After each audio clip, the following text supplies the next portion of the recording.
Біз қазақ тілінде сөйлейміз, жібісі аясында 9-шы В сынып оқушылары сіздерге қазақ дәстүрлеріндегі қыздарға қатысты тыйымдар туралы айтып береді.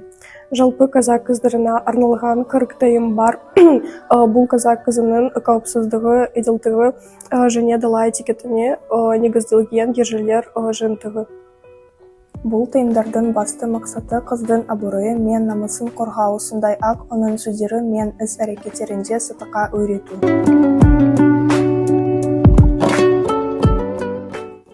Елмен жарыса сөйлеуге, Жалғыз қыдыруға, басқаларға қол жұмсауға, Сұлық жырыс суман қылықа, ұрлық қарылықа, Ұяту мүшелерін ашып жүруге, сал дәстүрден атуға, бұрындап қылымсуға, елді ғайбаттауға, үлкендердің жолын кесіп атын атауға, ішімдікпен темекі шегуге, ұрыс-керіске, беттен алып бет жыртысуға, әдепсіз сөзге, қызғаншақтық пен күншілдікке, Шеке тіс салынып жасынуға, менмендік пен өзімшілдікке, алдап арбауға, көрсе қызарлыққа, нәпсе құмырылыққа тыйым салынады. рахымсыздық пен қатыгездікке, түске дейін ұйықтауға, Кісіні қорлап жіберлеуге, қаралуға, ысырыпқа.